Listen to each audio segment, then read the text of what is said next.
Hare Krishna. I was discussing with Govind Prabhu today afternoon that not just for the children but for all of us to understand that we have a deep sense of awareness within us, which is called in the Vedic scriptures as Vijnanamaya Kosh, or the wisdom body. Therefore today we will discuss three topics. What exactly is wisdom body and why it is important for us to know about this? Secondly, how does this wisdom body evolve? How does it actually grow? And third, and the most important, what do we need to do now? What should we do? And while discussing these three topics, we have beautiful verses from the Srimad Bhagavatam.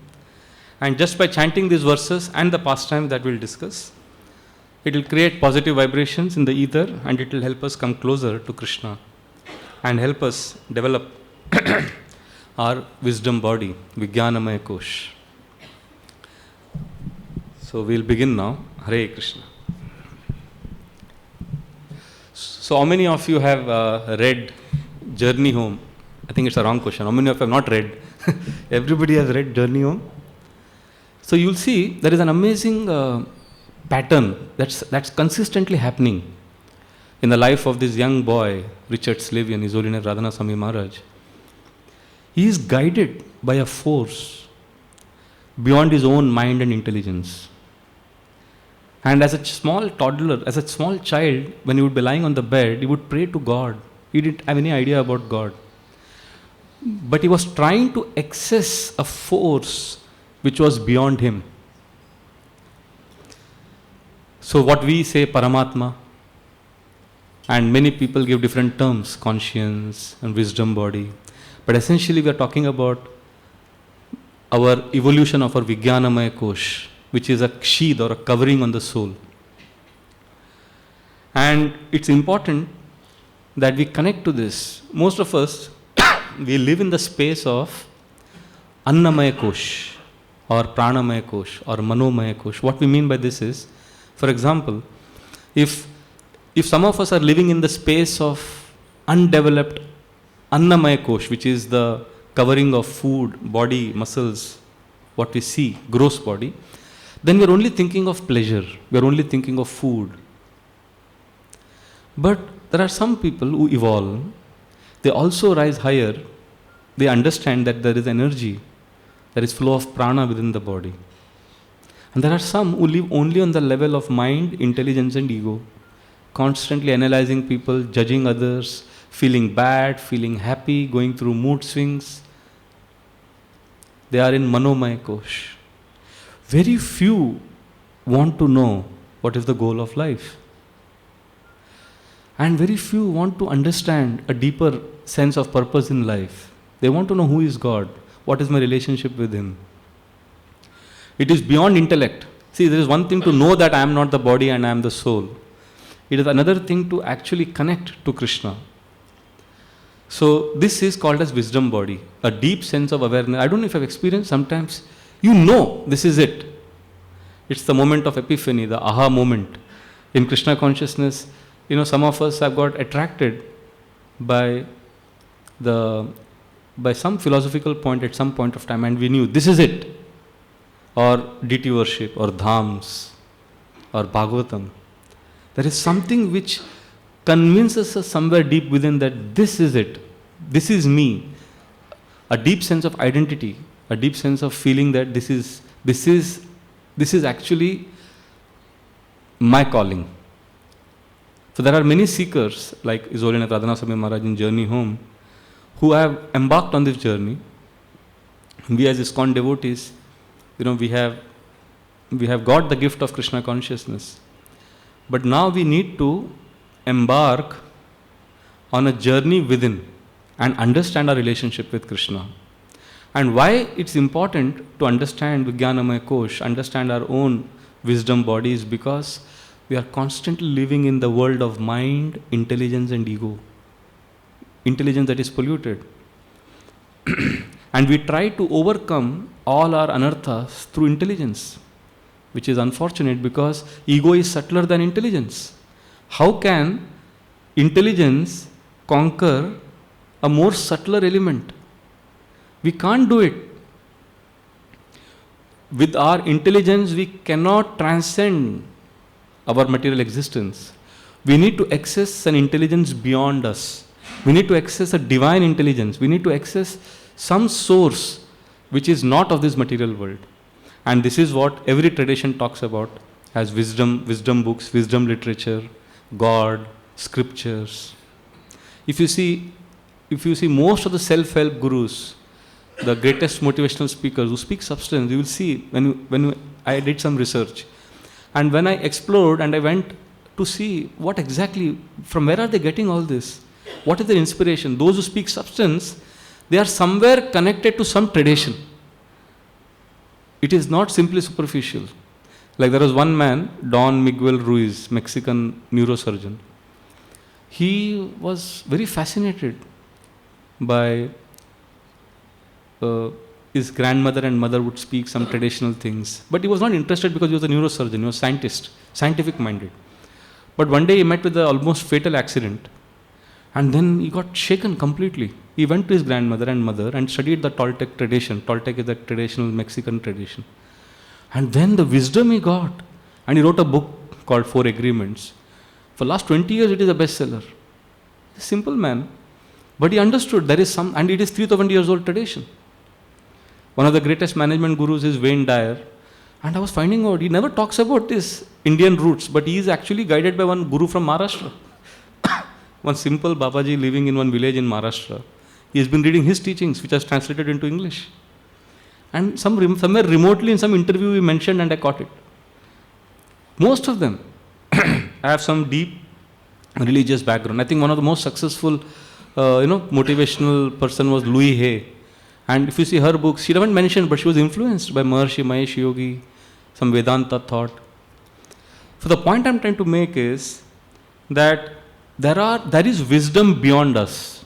There are words that soothe us, that guide us, that nourish us, that reveal to us our relationship with the divine. And it's imperative for us to connect to this. And if we don't do that, we will live in the world of mind, intelligence and ego, and thereby always feel a vacuum in our life. Those whose Vijnanamaya Kosha is developed, they generally have control over their lives. They generally have clarity. In my experience, I have observed in my own brahmachari ashram, some of the senior most devotees, I can see those who are contributing meaningfully, those who have a sense of purpose, satisfaction, those are adding value to others' lives. Because I take prasadam with them, I live with them, I closely observe their lives, and I have seen that they have a tremendous sense of confidence in themselves. They may not talk about it, but there is a tremendous sense of trust, just like Maharaj left home in search of God. There has to be trust. I mean, it's risky to go around without anything. That is an evolved Vijnanamaya Kosh, a strong drive. So I have seen these two traits, that I have seen devotees have strong sense of trust and confidence, and secondly, they will not do what they don't want to do. They will do, which not in a sense of arrogance. It's a balance of humility and tremendous sense of self-confidence. We are scared to talk about self-confidence because we think it's pride. No. A person whose wisdom body is developed, he has tremendous sense of trust in himself, in accessing powers beyond him in his relationship with Krishna. So this is the basic introduction of what is the wisdom body and why we need to connect to it. Now we'll discuss how this wisdom body evolves. And Srimad Bhagavatam explains this very beautifully throughout the Bhagavatam. We have few verses, and whenever this verse comes up on the screen, as I chant, I request all of you to chant together. And this will create a positive sound vibration. Because Bhagavatam is not different from Krishna, and the more we connect to this sound, because how does Vijnanamaya Kosha evolve? How does wisdom body grow? It grows by the process or the magic of hearing. When we hear sound vibration, because Krishna in Kali Yuga incarnates in his sound form. And one of the most beautiful verses in the Srimad Bhagavatam, first canto, 7th chapter, please chant together. Yasyam vai shruyamanayam कृष्णे परमपुरुषे भक्तिर उत्पद्यते पुंसा शोकमोह भयापः. This is the realization of Vyasadeva, that whoever hears attentively Shri Yamanayam about Krishna, Bhaktir Utpadate Pumsa, devotional service to Krishna will manifest. Because many people say devotional service ठीक है, but what about practical? मेरे life में कुछ practical चाहिए मुझे, कुछ practical मिलेगा क्या भक्ति से? So attentive practice of hearing and chanting guarantees these three things. Last line, Shoka Moha Bhayapaha. Shoka means lamentation, Moha illusion, Bhaya fear. Generally, we have Shoka, lamentation about past, right? Moha, illusion about present. And Bhaya, fear about future. So our past, present and future is messed up. And we are disconnected. But when we connect to the sound vibration, we can get relief from Shoka, Moha and Bhaya.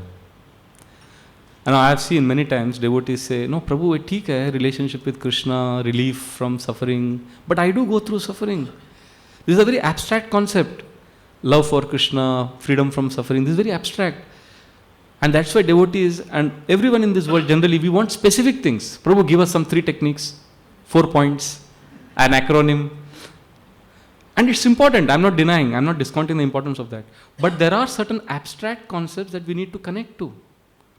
And Bhagavatam helps us just by rendering submissive oral reception to the sound vibration of Bhagavatam. We can access these more abstract concepts of love, affection, shelter. These are abstract. See, you can imagine a ladder of this is called a ladder of abstraction. Just imagine a ladder. On top of ladder is something very abstract. Bottom of ladder is something very specific. Like for example, if you say vehicle is abstract. It's on the top of the ladder. If you say car, it is little more specific. It's bottom of the ladder. And if you say Hyundai Santro with a number plate, then you are being more specific. So the point I'm trying to say is in our life, some of us are stuck at the top of the ladder of abstraction. You will see some devotees always say, Krishna will take care. Krishna will do everything. That's important to have that understanding. That's abstract.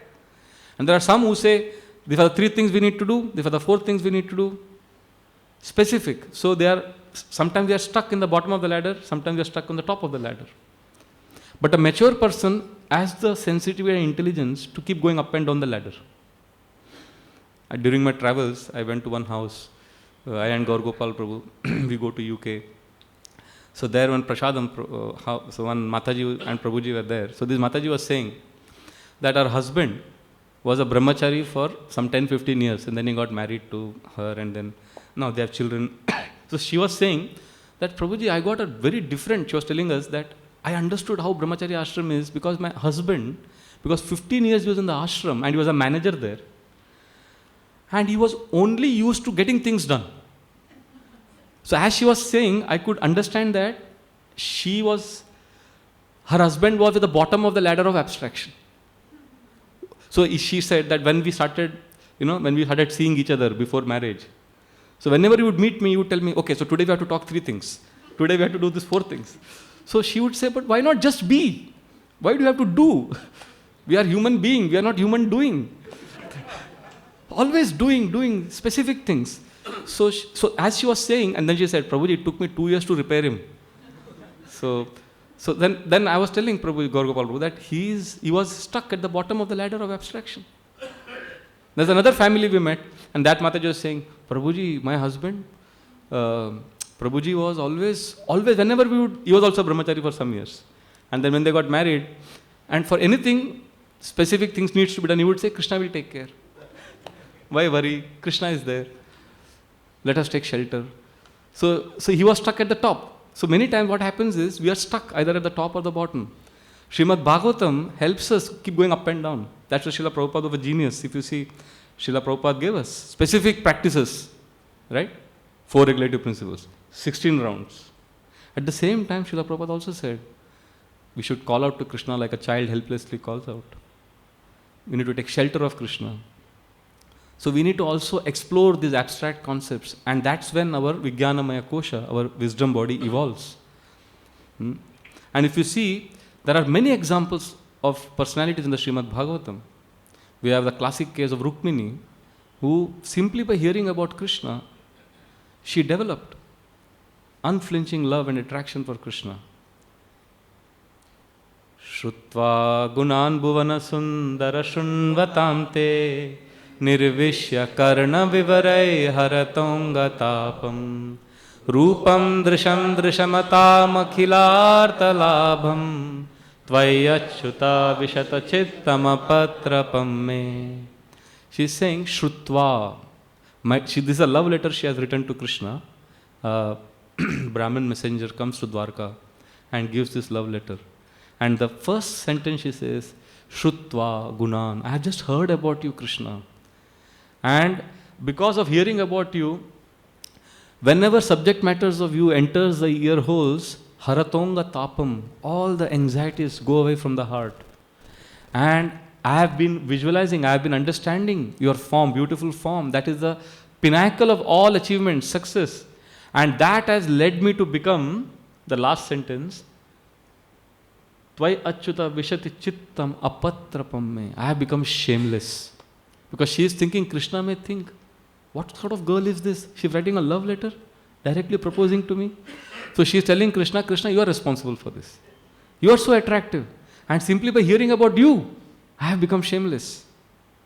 And then in the next verse she says, Katva mukunda mahati kulashila rupa vidya vayodra vinadama biratma tulyam dhira patim kulavati navrinita kanya kale narasimha naraloka mano viramam.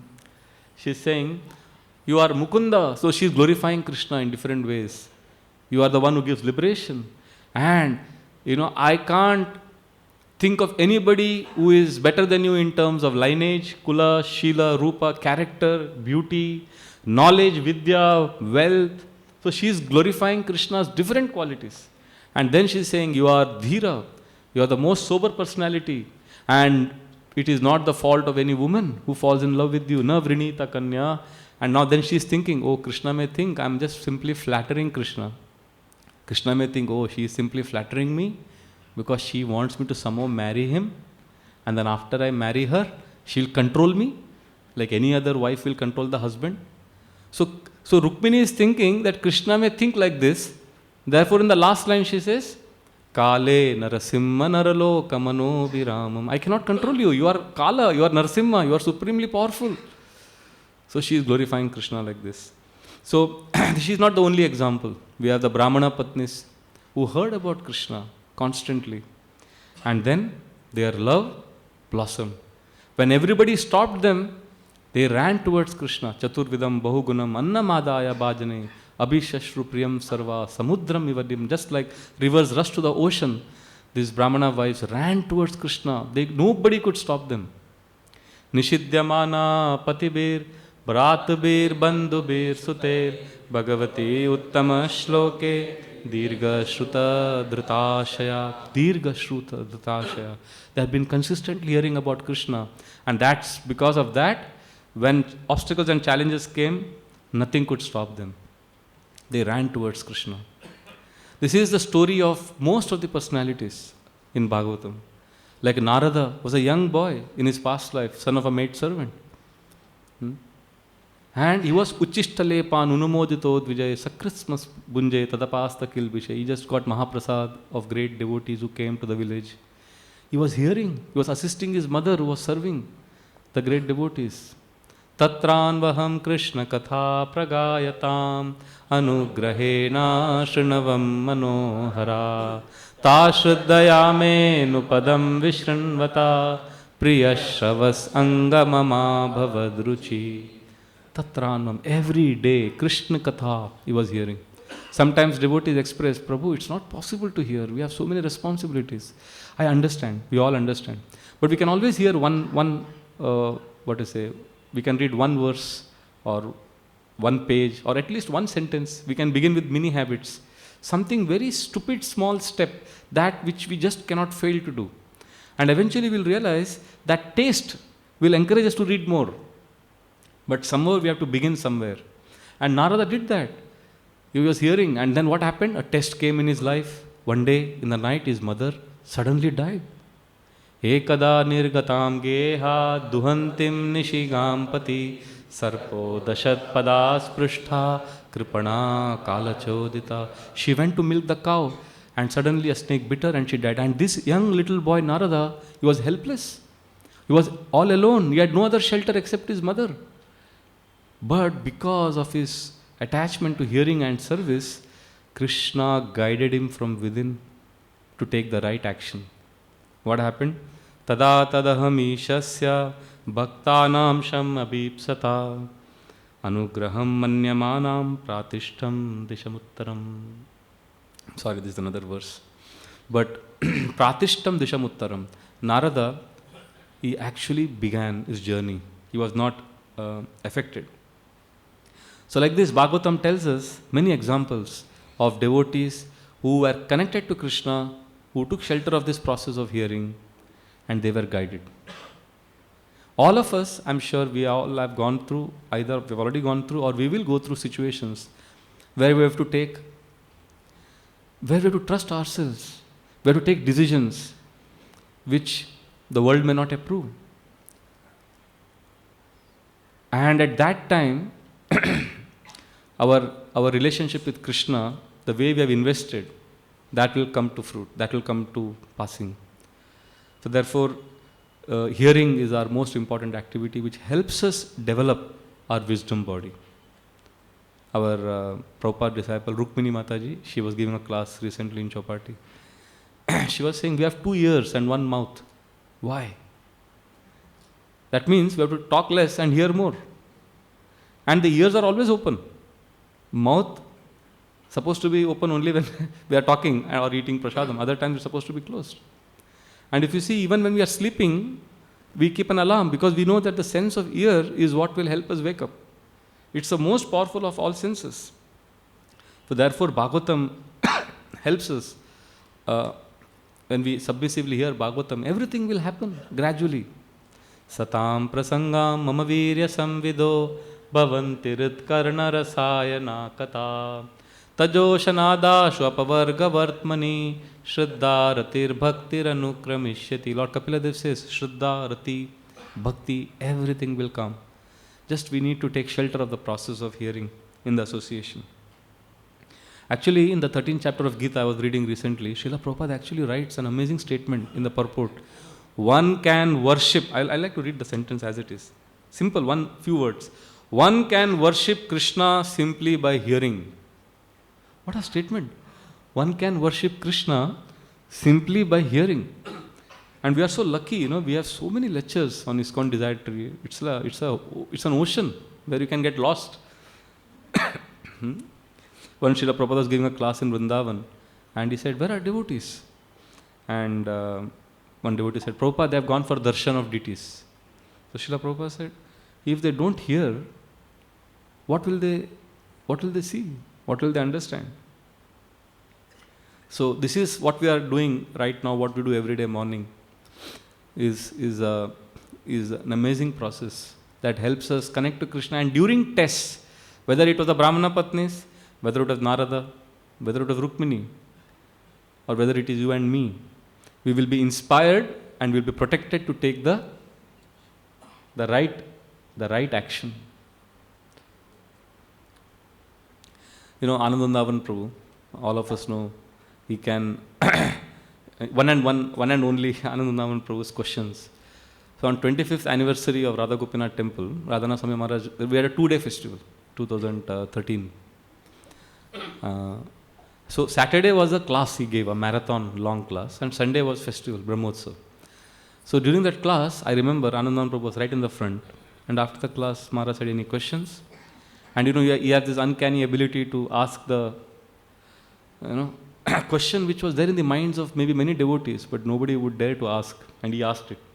He said, Maharaj, you are now very much active and you are coming here to Chowpatty always and you are giving classes and you are giving us association. But what we should do when you are not coming to Chowpatty so much? What we will do when you are not there? And I said, what is he asking? How could he ask this? And he asked it. And Maharaj just gravely answered. And the first sentence he said, Mat chitta mat gata prana bodhayanta parasparam. And the whole answer was, devotees coming together and hearing and chanting, discussing about Krishna, will help us dissolve our false ego and help us come together. Ravindra Swarup Prabhu calls this as, in a community there has to be common commitment to sadhana.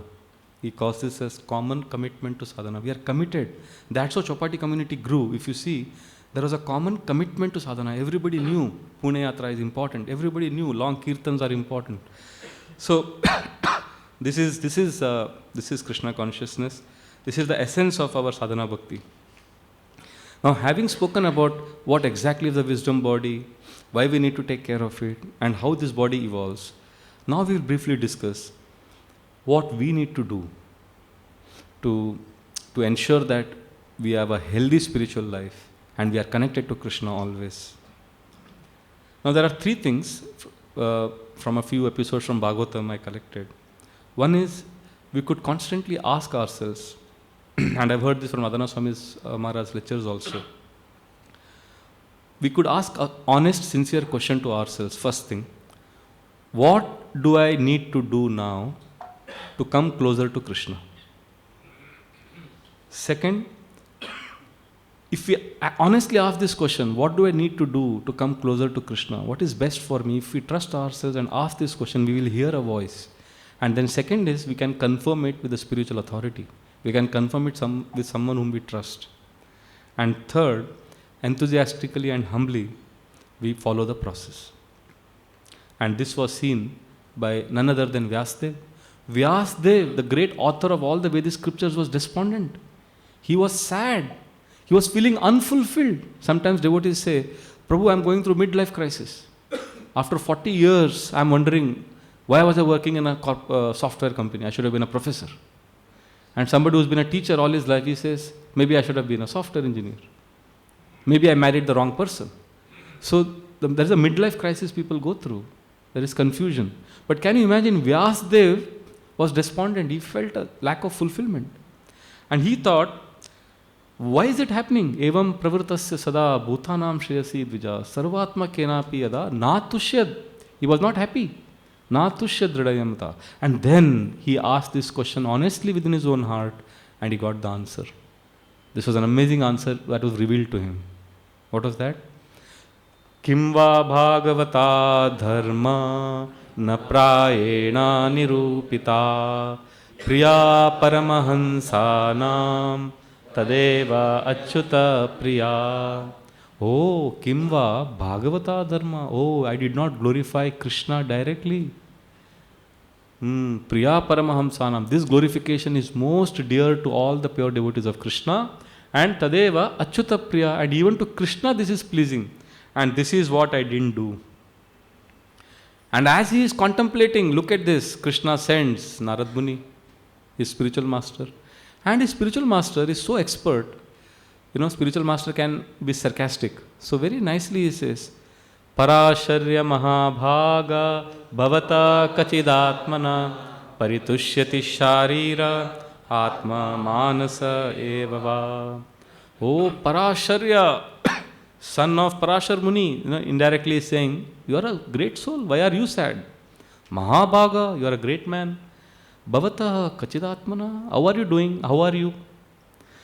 Oh, you must be very happy, right? Actually, you are sad. Vyasdev was despondent. But Narad Muni is saying, Paritushyati Sharira. Oh, you must be very happy because you have glorified the body and the mind in your scriptures. And immediately Vyasdev understands that my spiritual master has understood that I am feeling a vacuum in my heart and that is not because I didn't glorify Krishna. And then Narad Muni says something very strong which we may not be able to take it if our spiritual master says that. You know what Narad Muni told Vyasdev? The next verse. Shri Narada Uvacha Bhavatánudita prayam yasho bhagavato malam ene vasau na tushyeta manyeta darshanam khilam. Khilam matlab waste. Whatever you have written so far is all waste. I mean, this is what a statement. जो भी आपने लिखा है सब बेकार. Because Yasho Bhagavato Amalam, you didn't glorify the spotless character of Krishna. Yenei Vaso na Tushyeta. That's why you will not experience deep inner happiness. And according to me, Manye Tat Darshanam Khilam. And Srila Prabhupada writes a brilliant statement in the purport. He says, if the author of Vedanta is so despondent, how will the readers of Vedanta scriptures find bliss? Author himself is sad. And then Narad Muni speaks stronger words. He gives a graphic example to tell Vyasdev that if you are not glorifying Krishna, your literature is a holy place of pilgrimage for Nayad Vachaschitra Padam Harer Yasho Jagat Pavitram Pragranita Karihi Tadvayasam Tirtamushanti Manasa Nayatra Hamsa Niramantu Shikshaya. Wherever there is no glorification of Krishna, that is a place for Vayasa Tirtha. Vayasa means crows. Nayatra Hamsa, swan-like devotees will not go there. So he is giving a graphic example of crow and swan. And Srila Prabhupada writes in the purport that swan-like devotees do not go to place where crows gather for conferences and meetings. So this is the so basically crow and swan, we have that in our hearts. If you see, we have some percentage of crow and some percentage of swan. Maybe 90-10, 50-50. That's why we are attracted to Prajalpa also. We are attracted to crass gossip. Like, sometimes we say, oh, Japa, I feel sleepy because I didn't get proper rest. No, that's not the reason. Japa, we feel sleepy because we have no taste. Let us admit it.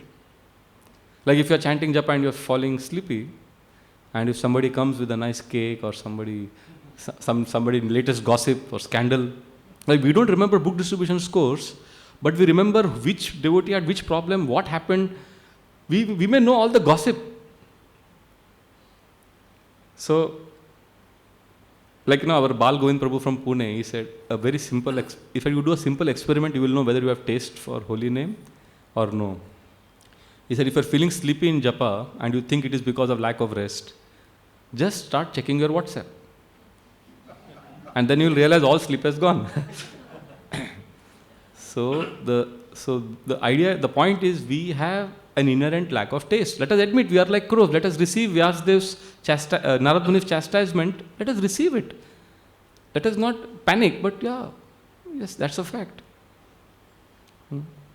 Like our Bhakti Vigyan Goswami Maharaj says that one man was in a fish market. Sorry, not in a fish market. He was in a perfume market, fragrant market. And he was walking there and nice fragrances from everywhere. And suddenly this man started choking and he fell unconscious. And everybody was trying to revive him by putting nice fragrances in his nostrils, but he wouldn't wake up. So one of his friends was there. He said, I know what will wake him up. Because this fellow works in a fish market. And he had bought some rotten fish smell. He took it out from his packet and he put it in the nostril of this man and immediately he woke up.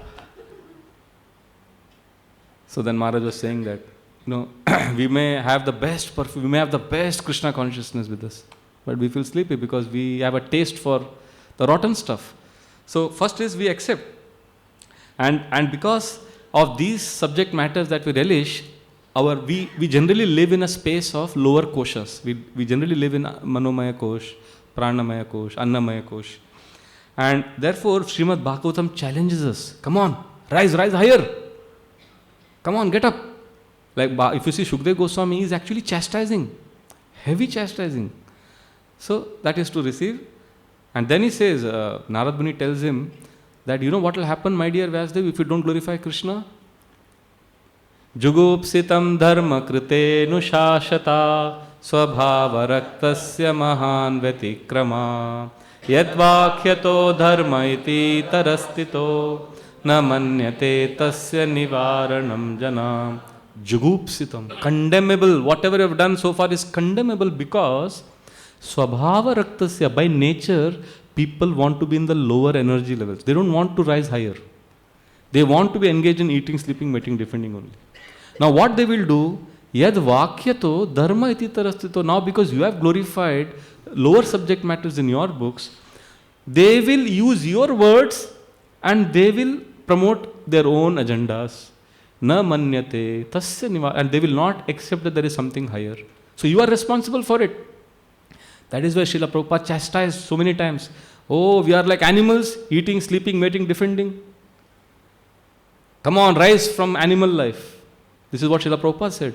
But as a preacher in 2018, I realized I cannot tell people that don't engage in eating, sleeping, mating, defending, because people's eating, sleeping, mating, defending is so disorganized that they need to balance their eating, sleeping, mating, defending nicely. It is so pathetic.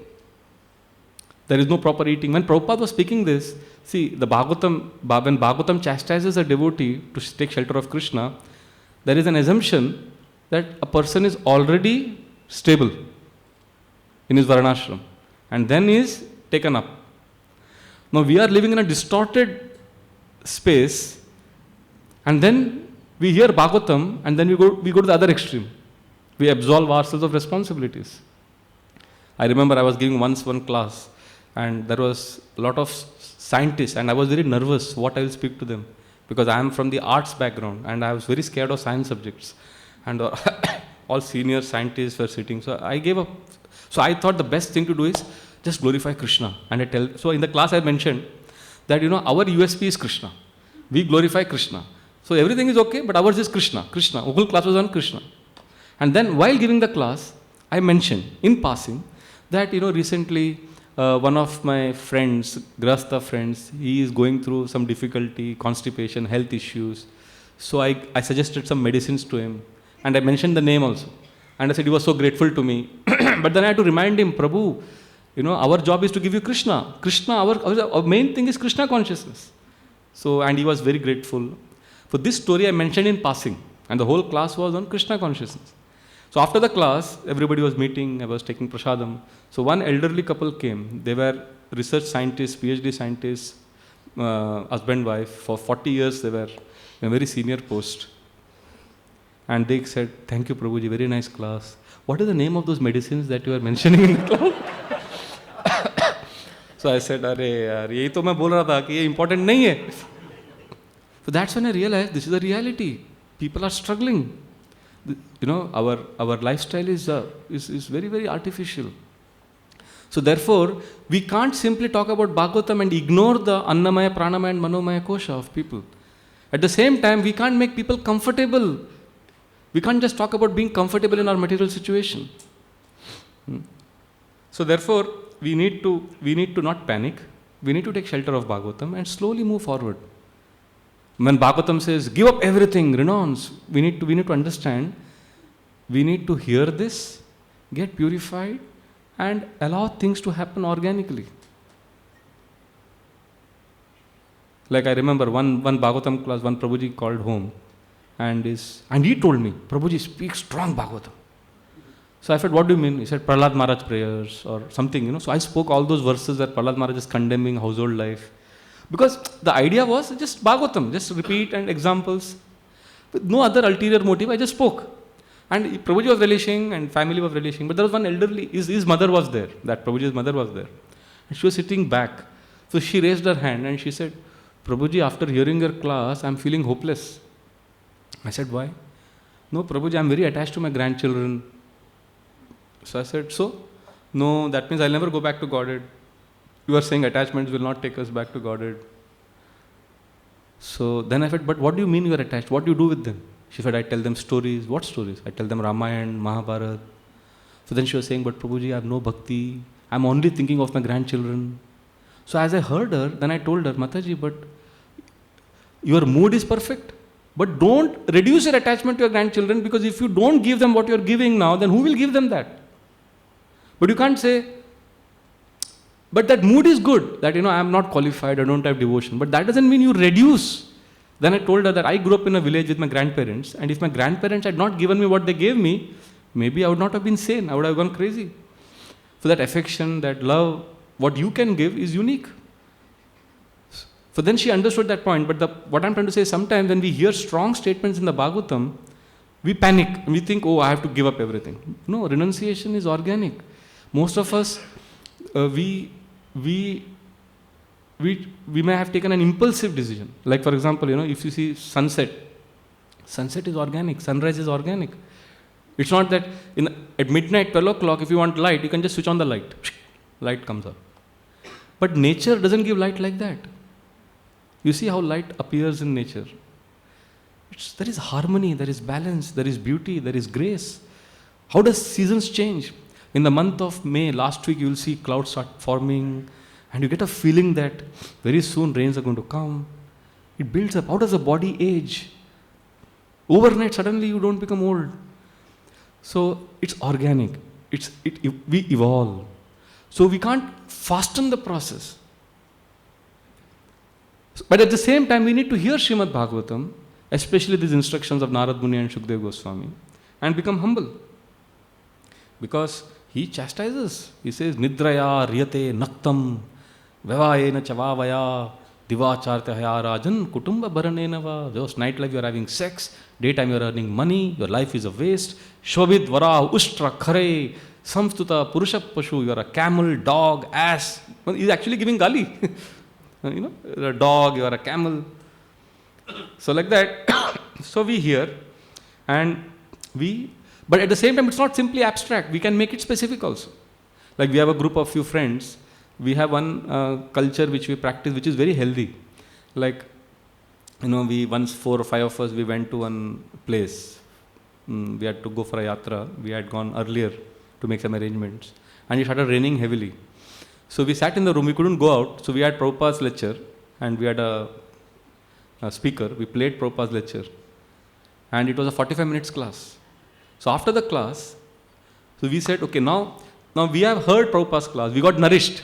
Now this nourishment will help us eventually, because this is an investment we are making.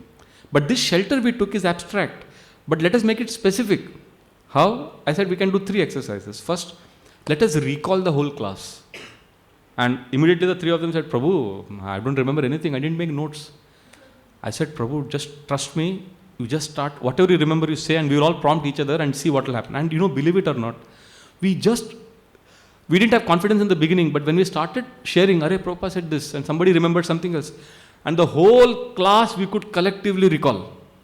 It's possible. We just don't trust ourselves. That's the point. If you're attentively hearing, then everything comes in place. So we recalled, and that went on for almost half an hour. That was the first round, recall. And then means basically what we learnt in the class. Then second, I said, okay, now that we have recalled, let us discuss what we relished in the class. So somebody said, I relished this point, and there is something similar to this which Mara said in this class, and somebody said, I relished this one. So we all shared what we relished, and that went on for another 20-30 minutes. Then we said, okay, what we could take from this class that we could resolve or we could live by in our lives. So then somebody said, this is practically applicable. Somebody said, this can be done.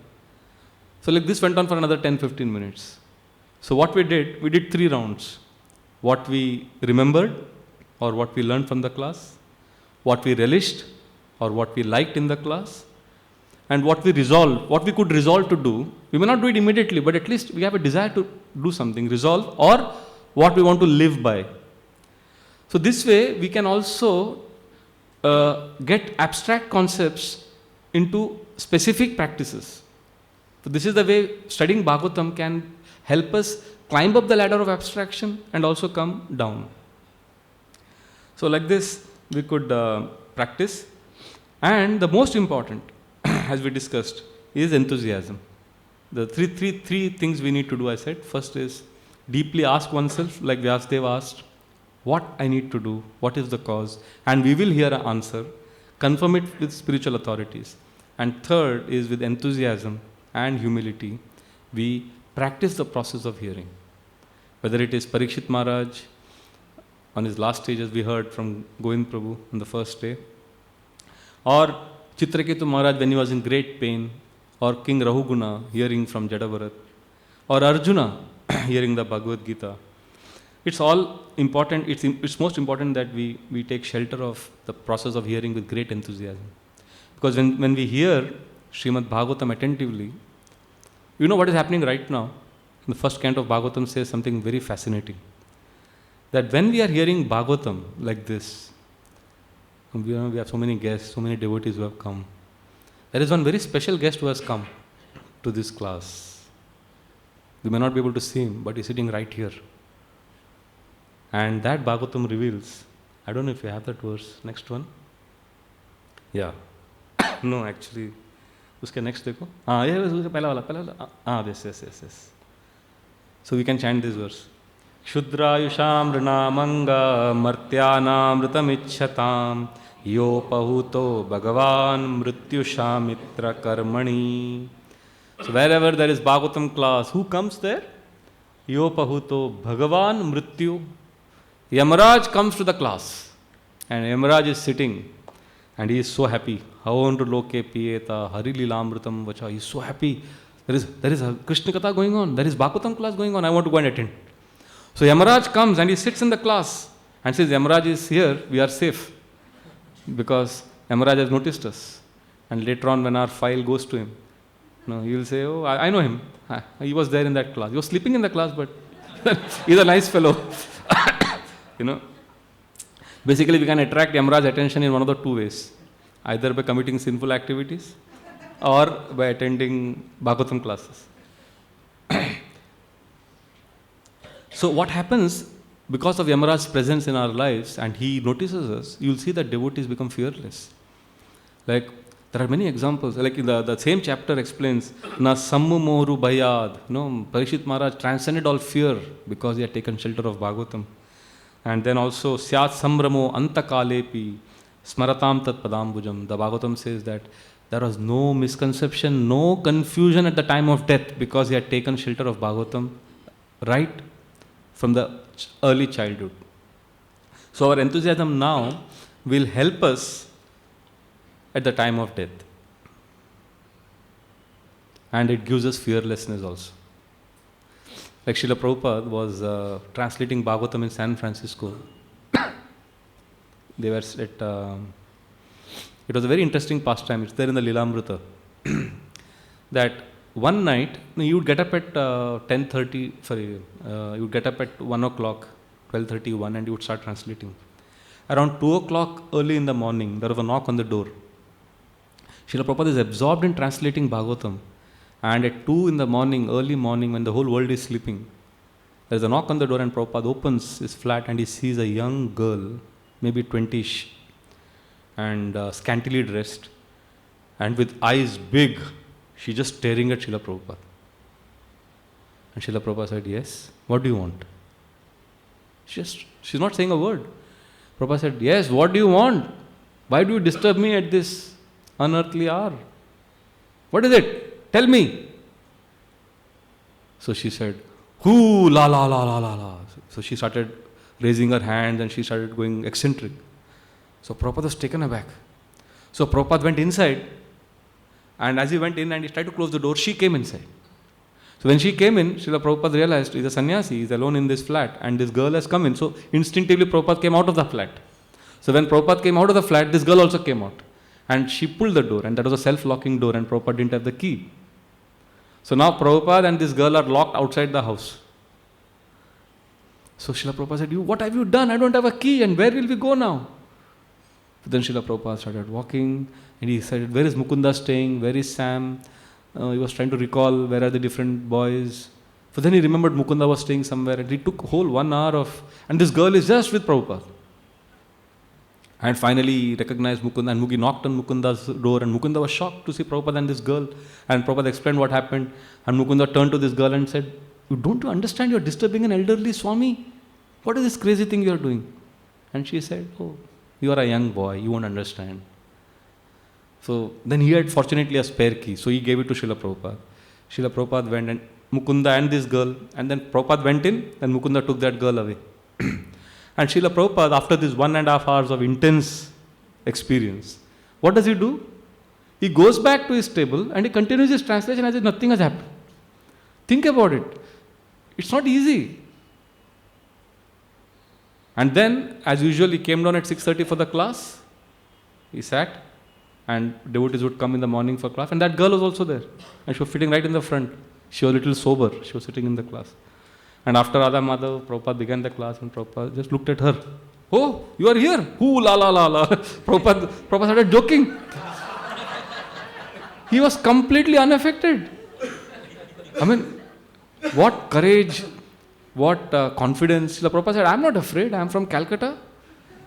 So, there were snipers in New York who were shooting people random. So, Srila Prabhupada, Abhay Charan, name is so perfect. So, Srila Prabhupada had given us Srimad Bhagavatam, and he said, take care of the process. Don't worry about going back to Godhead. Don't get psyched up. Ramanuja Acharya, when he was giving his final instructions to his disciples, he told them three things. He said, don't be attached to material world, first. And second, very interesting, he said, don't be obsessed with going back to Godhead. Interesting, huh? Don't be too attached to material world. And second, don't be too obsessed with going back to Godhead. And third, he said, focus on the process that your Guru has given. Everything will happen. That is why some of the best companies in the world, they don't focus on the product, because if their goal is the product, they may cut corners and come out with any product. They focus on the process. If the process is perfect, the end product will be nice. Like our Shyamanand Prabhu gives his example, that if because of some municipality problem and the water is dripping slowly into the bucket, and the bucket is getting filled slowly, tup, tup, tup. You can't stand next to the bucket and look at the bucket intensely. When is it going to get filled? Come on, get it filled. It should be filled. No, it will take its own time. You do your other things, and occasionally you can come and see if it's getting filled. Similarly, the intensity in bhakti can give us a lot of anxiety. So, keep practicing the process. Therefore, Bhagavatam says, Krishne swadamo upagate dharma jnanadibhi saha kalo nashta drishameva puranarko dhunodita. When Krishna left this world, dharma and jnana also left. But people were blinded. But Purana, Arka means sun. Srimad Bhagavatam is that sun which will dispel this darkness which has been created because of the absence of knowledge and dharma.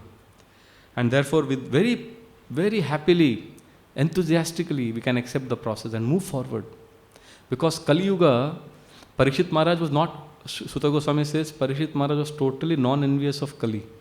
Because he knew that this is a great age. Nanudveshti Kalim Samrat. Oh, you don't have that verse? Yeah, this one. Nanudveshti Kalim Samrat Saranga Iva Sarabuk Kushalanashu Siddhyanti Netarani Kritaniyat. So he was Nanudveshti, no envy towards Kali Yuga. Because he was Saranga, he was a bumblebee, he knew how to extract the essence. And what is that essence? Kushalani Ashu Siddhyanti. Simply by thinking or wishing positive things, you get the results of performing those positive things in Kali Yuga. And for a sinful reaction, you actually have to perform a sinful activity. Whereas in the earlier ages, you had to, even if you thought of a sinful activity, you got a reaction. And for getting positive reaction, you had to actually do it.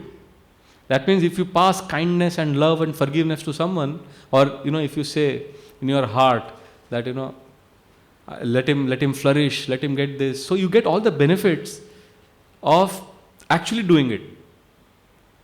I'm not sure whether we can also chant our 16 rounds like that. I think that is an exception. That cannot be done.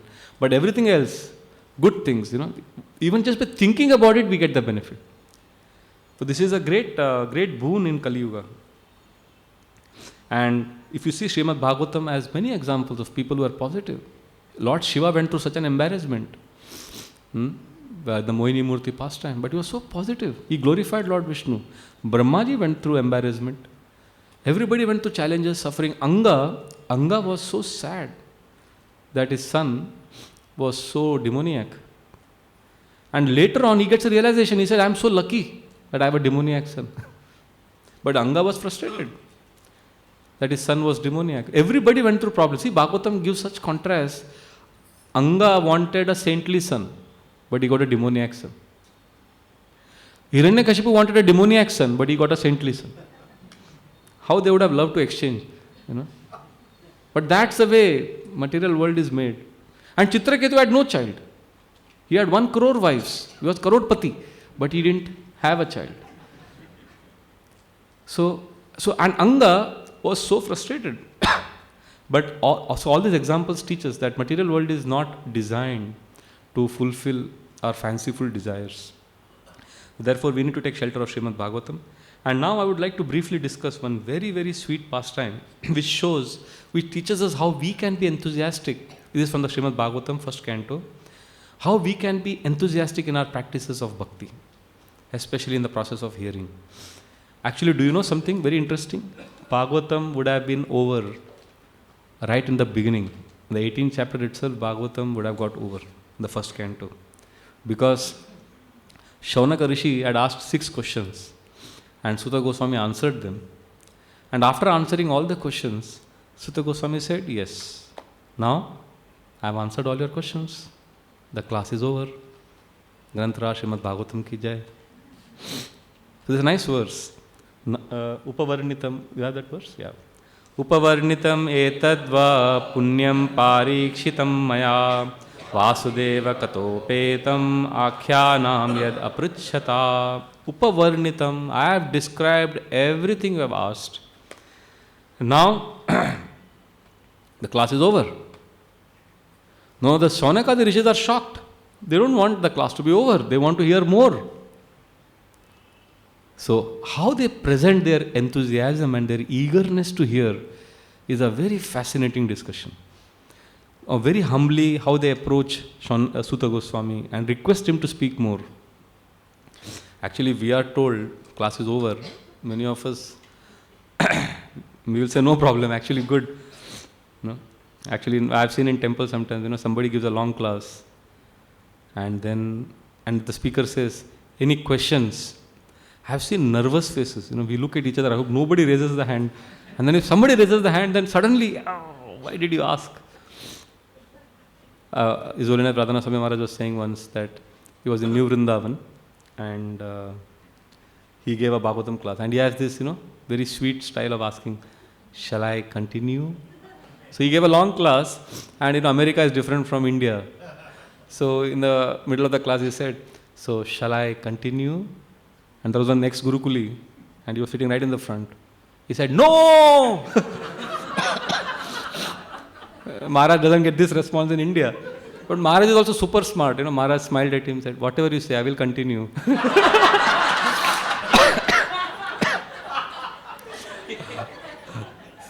So people have taste for giving Krishna.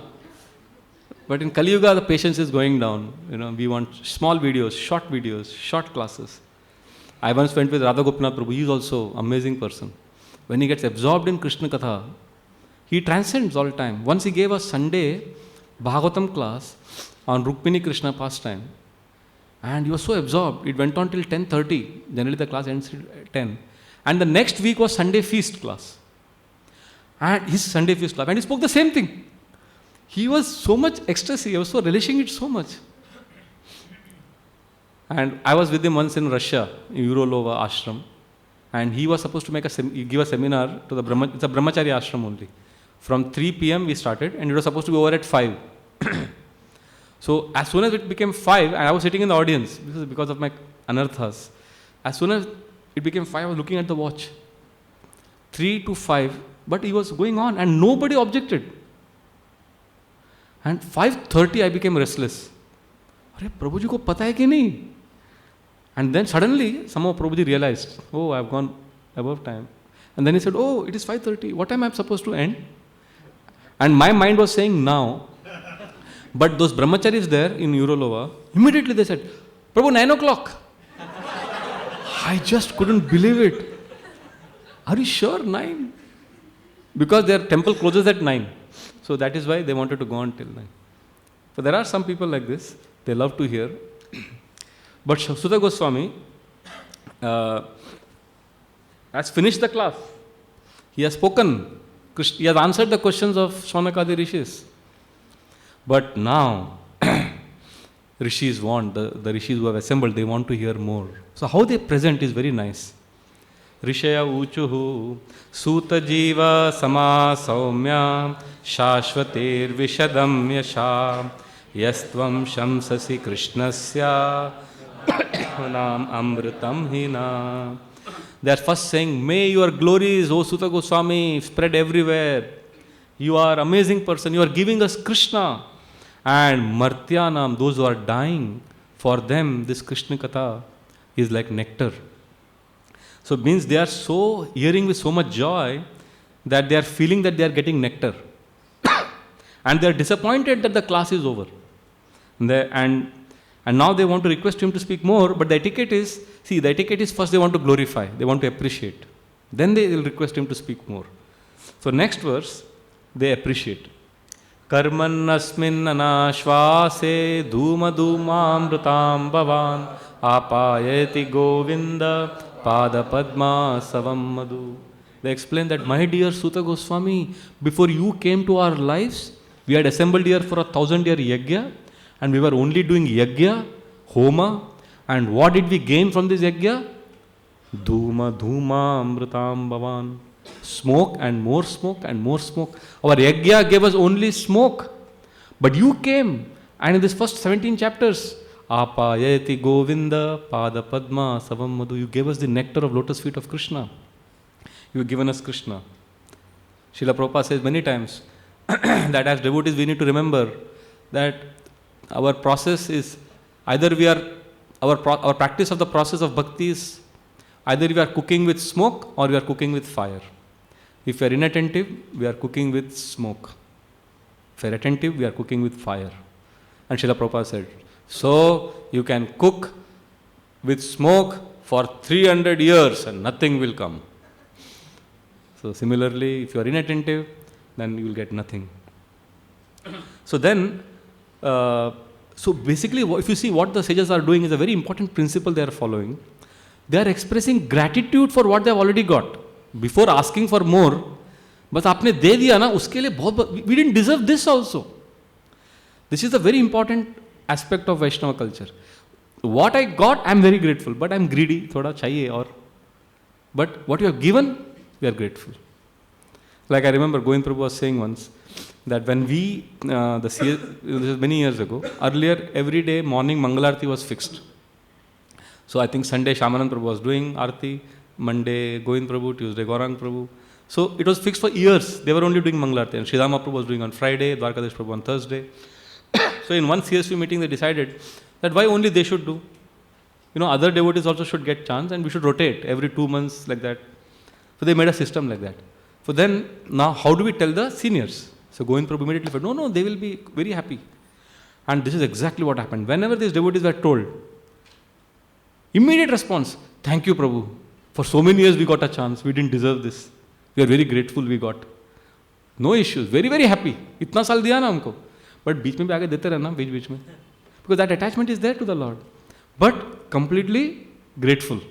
So a devotee's mood of gratitude is what the sages in Naimisharanya are teaching us. And then they tell Suta Goswami that we are so grateful to you that you have given us Krishna and your association is so special. Tulayama lavenapi na swargam na punarbhavam bhagavat sangi sangasya martyanam kimutashisha. Even if we get one moment of association with a great devotee like you, na swargam na punarbhavam, nothing else can compare to that. Because Bhagavat Sangi Sangasya, this association of pure devotees is the greatest blessing. Prabhupada in that purport writes about Yoshit Sangi and Bhagavat Sangi, association of materialistic people and association of devotees. So now, after all this appreciation, look at the rishis, they have appreciated Suta Goswami. Now they start challenging him. Why they want to challenge him? Because they want to hear more. So now they tell him This is a very beautiful verse.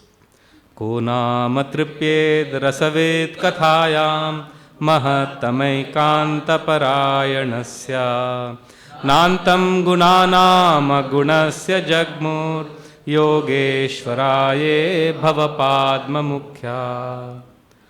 Oh, Sutta Goswami, you said the class is over, but are you really satisfied? Ko nama tripyed, can you be tripta? Rasavit katayam, Krishna, you are rasavit. You are the one who relishes rasa in Krishna Katha. So, how can you be satisfied? How can you say it's over? And Mahatamekanta Parayanasya, and Krishna is the object of shelter of everyone. And how can you say Nantam Gunanam Agunasya Jagmur? How can you say Krishna's qualities are complete? Because na antam, Krishna's quality, there is no end. One can go on glorifying. That's why we never say class is finished. You know, Bhagavad Kathakars, they say, आज हम class को विराम देते हैं. वो खत्म करते नहीं बोलते. Because you can never finish Bhagavatam. So we say, so the idea is, how can you say nantam guna agunasya jagmur? Krishna's qualities are unlimited. And Yogeshwaraye Bhavapadma Mukhya, Brahmaji, Shivaji, they are glorifying Krishna and they have not stopped. And they are not able to complete Krishna's glorification. So how can you say that, ho gaya, sab aapne bol diya? Because Krishna's qualities are unlimited. You can go on speaking. Yam Brahma Varunendra Rudra Maruta Stunvanti Divyai Stave Vede Sangha Kramopanishade Gayanti Yam Samaga Dhyanavastita Tadgatena Manasa Pashyanti Yam Yogino Yasyantam Na Vidu Sura Suragana Devaya Tasmai Nama. The 12th canto explains that personality, Brahma, Varuna, Indra, Rudra, Maruta, they are constantly glorifying. That person is Krishna. Veda, Sangha, Upanishads, Vedas, they are glorifying Krishna. And the great yogis, Dhyana, Vastita Tadgatena, the person they are meditating upon is actually Krishna. The last line is important. Yasyantam na vidu sura suragana. The greatest demigods, demons, nobody can completely glorify Krishna. So therefore, Rishis are saying you cannot say that you have completed, because Krishna's glorification cannot be over. Srila Prabhupada, we have heard this past time. Srila Prabhupada said you cannot understand Krishna fully. So somebody asked him, why have you written so many books if Krishna cannot be understood fully? What was Srila Prabhupada's answer? That I have written so that you can understand that Krishna cannot be understood. Bhaktivedanta Saraswati Thakur, when he was told, why did you start this daily newspaper, spiritual newspaper? And Bhaktivedanta Saraswati Thakur gave an analysis. He said, such a small city, Calcutta, in a small country, India, in a small planet, Earth, and we have so many newspapers for this one city. And 3/4 of the creation is spiritual world. There is so much to glorify. And if you see in the spiritual world, this is what is happening. As we discussed about ladder of abstraction, if you see the gopis, the Brijvasis, when they come together, they simply glorify Krishna. They enter the Krishna space. It's not necessary that we need to have something tangible out of every class. Like when the gopis come and complain to Yashoda that Krishna is stealing butter, so Mother Yashoda decides that she is going to keep Krishna at home. When the gopis immediately say, no, let him come. Like we actually love when he comes and steals butter. So then Mother Yashoda, she is confused. She says, then why do you complain? What do the gopis say? We simply want to speak about Krishna. We simply want to glorify. We simply want to hear. So the devotee's mood is, when we hear Bhagavatam, of course we want tangible, we want guidance for our lives, we want specific guidance. At the same time, there is a great joy in entering the Krishna space, in entering the abstract space of Krishna. Like Burijan Prabhu, if you go to his holy name seminars in Barsana, when Burijan Prabhu is giving class, Sachinandan Maharaj is listening, everybody, and they speak such, like from Krishna Lilamrit or Krishna Stavamala or Krishna book, the same pastimes, and they just get absorbed in it. I have seen in 2008, 2009, His Holiness Radhana Swami Maharaj, in that 1 year, he gave at least 10 or 15 classes where he spoke the milk drinking Brahman pastime, Chaitanya Mahaprabhu's, in great detail. I was surprised. Generally, if I had to speak that pastime in my class, I would say, so as you know, milk drinking Brahman pastime. And we go ahead. Because sabko pata hai. And Maharaj also spoke it once, great. But the next, after a few days when he was giving a class, and he just remembered that pastime, he entered that space, and he just glorified that pastime. So this is interesting, just glorifying Krishna and hearing about Krishna without an agenda. I remember before coming to ISKCON, I was doing one project for one company, and I had to go to a library, and there was one book called Money Multiplier. It was on how money spreads in the economy, and there is one economist called Narendra Jadhav. He was from RBI, and it was such a bestseller that the book was not available anywhere. All books were sold out. All libraries books were issued. So there was one ICICI Bank library at Bellart Pier. So I went there. So I thought, yahan pe milega. And I saw in the catalog there were 25 copies. So I was so happy, but all of them were issued.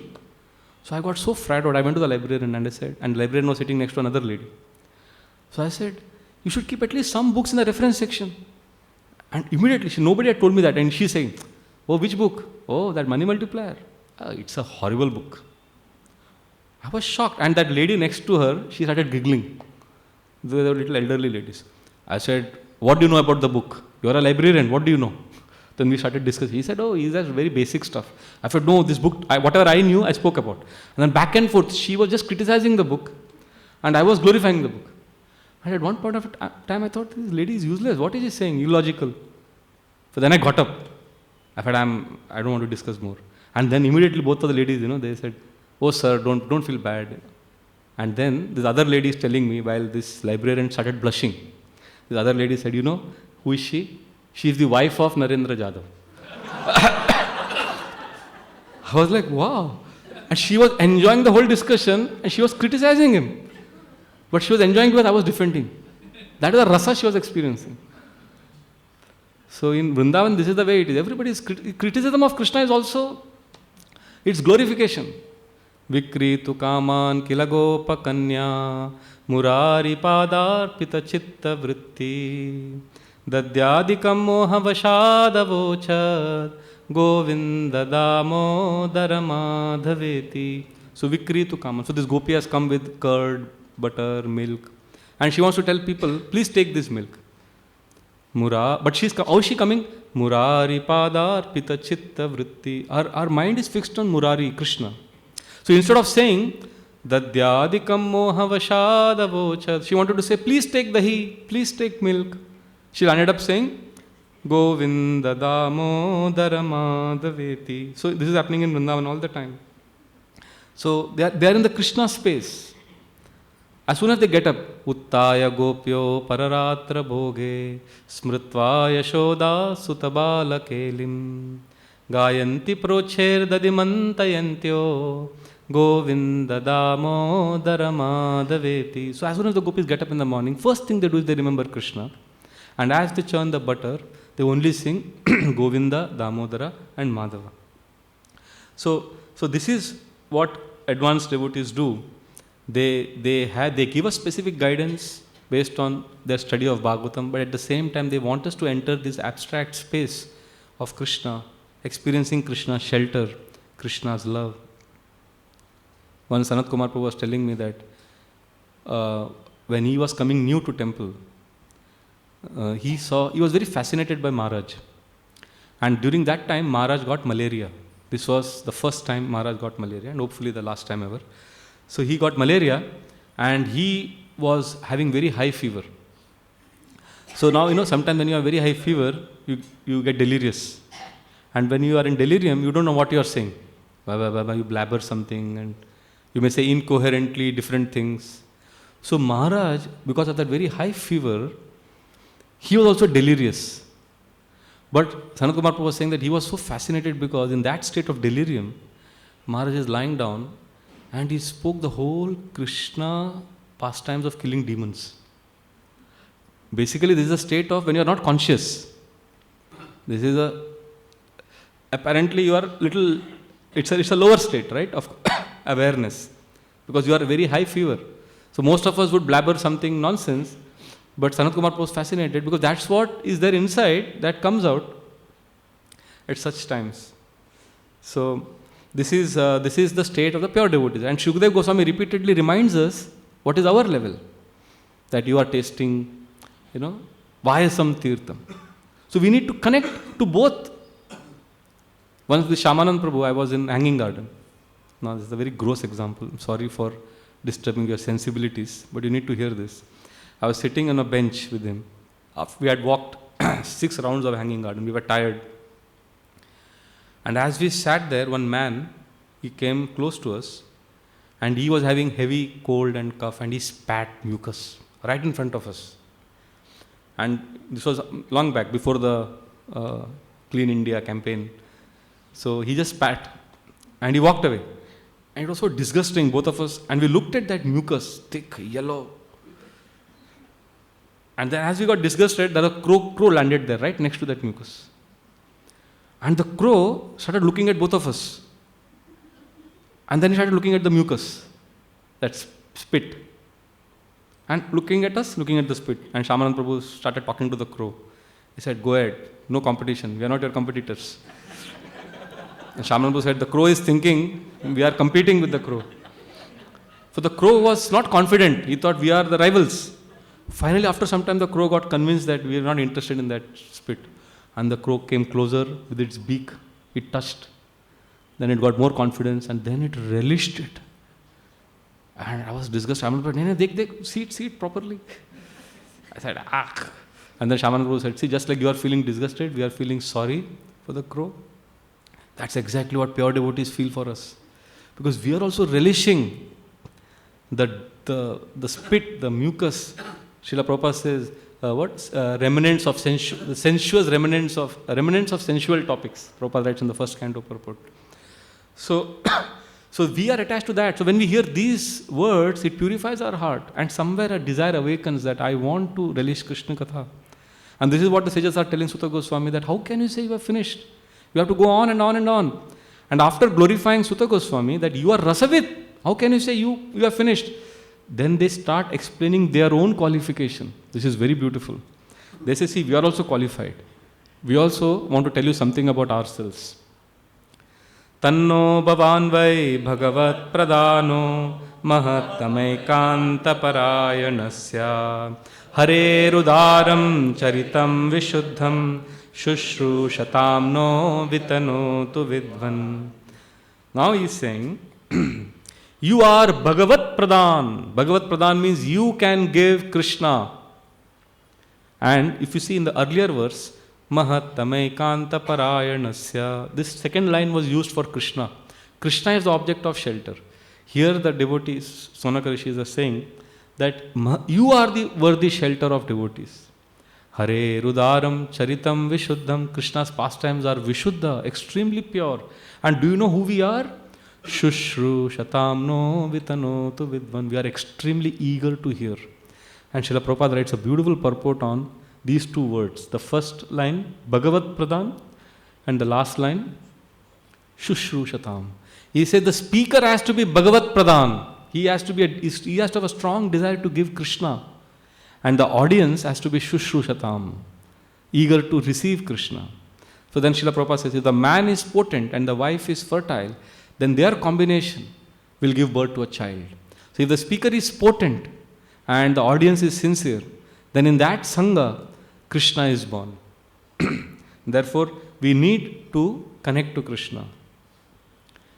And Srila Prabhupada, I was hearing one class, this is the initial days, 1965, 66, Srila Prabhupada would, nobody would come for his class. He would just play his tape recorder and he would give class. And sometimes old men and women would come.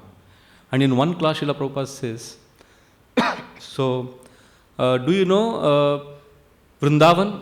And nobody knows. Prabhupada says, it is a sacred place. So one lady says, oh, secret, is it secret? Prabhupada says, no secret, sacred. Oh, you mean magnetic energy? Srila Prabhupada is struggling to explain to her. And then Prabhupada says, it is the place of Krishna. And then suddenly Prabhupada's voice pauses. You know Krishna? And suddenly Prabhupada realizes nobody has heard about Krishna. Krishna. You can see Prabhupada's. In India, anywhere you could speak about Krishna. Here they are like blank faces. What is Krishna? In one Boston, Srila Prabhupada went to give class. That was one of the first classes Giriraj Maharaj attended. Satswarup Maharaj took Srila Prabhupada. All hippies were there in that audience. And Satswarup Maharaj notes that all crazy hippies, they had no idea about Krishna consciousness. And Srila Prabhupada looks at them, and the first sentence he begins the class by saying like this: "So you young boys and girls of America, I want to thank you all today for giving me an opportunity to glorify Krishna, the Supreme Personality of Godhead." So Satswarup Maharaj writes a whole chapter, whole essay on this one sentence. He says, here these people have no idea, and Srila Prabhupada is seeing that I have an opportunity to glorify Krishna. When Bhagavan Prabhu arranged Srila Prabhupada's lecture in Paris, Prabhupada was going from London to America, but Bhagavan Prabhu convinced Srila Prabhupada to come to Paris for a few days. And he said, we have booked Olympia Theatre, which has a massive capacity, and hundreds of people, thousands of people will come. You please come there and then go to America. So Prabhupada said, no, I have already committed to America, I have to go there. And Bhagavan Prabhu kept negotiating. Finally, Prabhupada gave in. Prabhupada said, what to do? Bhagavan is the supreme controller. We have to listen to Bhagavan. But then Prabhupada went to that program, and only 400 or 500 people came. It was a huge stadium. So the devotees were very apologetic. Prabhupada, we couldn't do big success. So then Srila Prabhupada said, I want to glorify Krishna. I want to shout to the sun, to the stars, to the sky, to the moon, to all the directions that Krishna is the Supreme Personality of Godhead. Because ultimately I want a certificate from Krishna that here was a sincere soul who tried to spread my glories. I don't want a certificate from a pack of donkeys. So Srila Prabhupada's agenda was very clear. He never bet around the bush. And that's what the sages are saying. We are Shushrushatam and you are Bhagavat Pradhan. Srila Prabhupada is Bhagavat Pradhan. And if we can become Shushrushatam, a devotee community will flourish. Many times challenges happen because of conflict of expectations. A pure devotee comes. What is the pure devotee's agenda? He wants to give Krishna. But we want, because we are living in Manomaya Kosh, I explained this in the beginning. We are living in a world of, because of lack of whatever reasons, we feel unloved or we emotional, we feel vacuum. So we want affection, love. And we seek that. And that is our agenda. But pure devotee's agenda is we experience Krishna's love. But he knows we are not ready for Krishna, and he also gives us affection at the bodily level. Hoping that we will actually take Krishna. And we take Krishna, we chant Hare Krishna because we hope and pray that this will continue. So our agenda is emotional affection. And the spiritual leader's agenda could be giving Krishna. Because he is Bhagavat Pradhan. At some point of time there is a conflict. Kahin na kahin jaake wo atak jayega. Because there is an inherent dichotomy there. So we need to raise our aspiration and tap our Vijnanamaya Kosh. That's why when Suta Goswami is glorified like this, he becomes so pleased and he declares to the sages. The next verse. Yeah, this one. Suta uvacha aho vayam janma mritodhyahasma vriddhanuvrityapi viloma jata daushkulyamadim vidunoti shigram mahattamanam abhidhana yoga. He says, I am completely disqualified. I am from Viloma Jata. I am from a lower caste. But Vriddhanu Vrityapi. I was fortunate to serve senior devotees, great devotees. And I got their blessings. And blessings of devotees, Vidunoti Shigram. It completely purifies us. And therefore, I am now inspired and enthusiastic. And then Suta Goswami starts speaking the pastime of Parikshit Maharaj being cursed by the Brahmana boy. So this is our our standard, the enthusiasm. Parikshit Maharaj, when Sukadeva Goswami was speaking, this 10th canto, already 3.5 days must have passed. And he says, he's speaking about the pastime of, what is the pastime where who is that serpent who devours all the boys? Aghasur pastime. So Aghasur pastime, after Aghasur pastime, he says that the residents of Vrindavan came to know the next year. So not only Parishit Maharaj was absorbed in hearing, he was alert. Immediately he said, "Aise kaise ho gaya? Next year kaise ho gaya?" So Shukdev Goswami is very happy, you are attentive. And Parishit Maharaj tells Shukdev Goswami, Naishati dussaha kshunmam tektodam api badate pibantam tvam mukham boja chutam hari katamritam. I am not feeling pangs of hunger and thirst because I am not fasting actually. Pibantam, I am drinking. Pibantam tvam mukham boja. From your mouth, such wonderful nectar is coming, I am drinking that. Hari katamritam. Therefore, please go on. So this is the whole, if you see in Bhagavatam, everywhere this mood is there. That enthusiasm to hear. Brahmaji, can you believe it? Brahmaji is saying, I want a human form of life. We are frustrated with human body. You have that verse, next one? Yeah, this is a very beautiful verse. Ye vyartitam api chano nrigatim prapanna jnanam cha tattva vishayam sahadharmam yatra naradanam bhagavato vitarantamushya sammohita vitataya bata mayayate. He says somebody who has got human form of life, and if he is not taking shelter, jnanam cha tattva vishayam sahadharmam yatra, if he is not taking shelter of Bhagavan, naradanam bhagavato vitarantamushya, he is certainly bewildered by the illusory energy of the Lord. So Brahmaji is saying human form of life is the best form of life because we go through enough suffering, we go through enough purification to take shelter of Krishna. Because our body is designed in such a way that our situations are made in such a way that we go through suffering. And at that time when we hear Bhagavatam, or when we hear, at certain situations, sometimes, I don't know if I've experienced, suddenly we feel, merrily. Like, I've done Giriraj Parikrama. I was last week doing Giriraj Parikrama. It is very enthusiastic in the beginning. And because of some health issues, and they're constantly in a very cacophonic sound. You see some advertisements. Sheetal balm, pain balm, you've heard all that. Baba ka jadi booty. So when you start walking, you dismiss it. Oh, these people, we're not interested in that. So I was also like that. And I was chanting Hare Krishna with great enthusiasm. But immediately after 1 hour, 1.5 hours, I started getting a pain in the knee. So then my ego didn't allow me to take a rickshaw. I said, no, I will walk, slowly walk. But that pain became more intense, by the end of 5 hours, 5.5 hours. So as we were nearing completing the parikrama, for this sound was going on everywhere, Sheetal, pain balm. So what I found was dismissive in the beginning. Towards the end of the parikrama, when I would hear, acha ye dar jata hai, acha ye dar bhi jata hai. I wanted to know what all benefits you get. Not that I wanted to buy it, but I was attracted to it. In the sense, I didn't want to buy it, but acha ye jata hai. Oh, some hope. So we go through enough suffering, and Bhagavatam comes as a great beacon light, shelter. If you see, Shukdev Goswami is attracted to Krishna because Krishna was presented by Vyasadev's disciples to Shukdev Goswami had left home. Vyasadev sent his disciples ahead and he said, you chant these 2 verses. And when Shukdev, my son, hears these 2 verses, he'll get attracted to Krishna. For the first was glorification of Krishna's beauty, and the second was Krishna's compassion. There has to be both.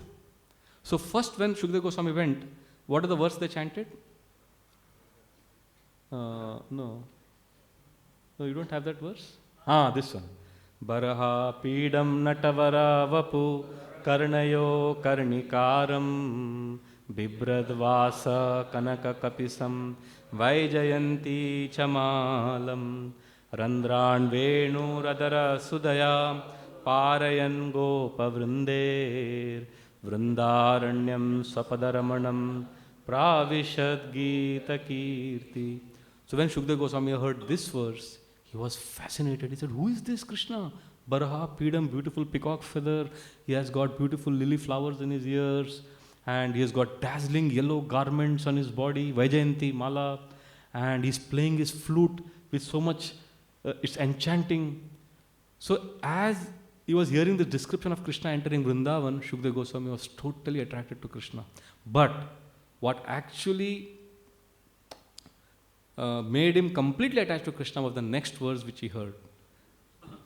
because that revealed Krishna's compassion. Aho bakiyam stanakalakutam jigam samapaya yadapya sadhavi lebe gatim datri uchitam tatonyam kam va dayalum sharanam vrajema. This is a very famous verse, we all know this, where Maitreya Rishi and Vidura are conversing. In the third canto we find this verse, where Krishna is so compassionate that one who came to kill him, Putana, she got the position of a nurse. So when Shukdev Goswami heard this verse, Kam va dayalum, who is more dayalu than Krishna, he was totally attracted to Krishna. So it is beauty was there, Krishna's charming qualities were there. But because we in this material world, we go through suffering, and when somebody gives us relief, hope, shelter, that attracts us. Like, if you're cooking in the kitchen, and if some hot sabzi or something hot falls on your hand and it's burning, what happens? You scream in pain.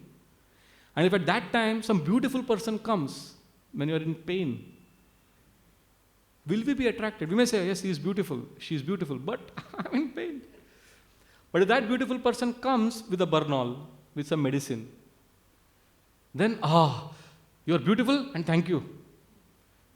So our situation is like that. In Kali Yuga, we go through so much suffering everywhere, all the time.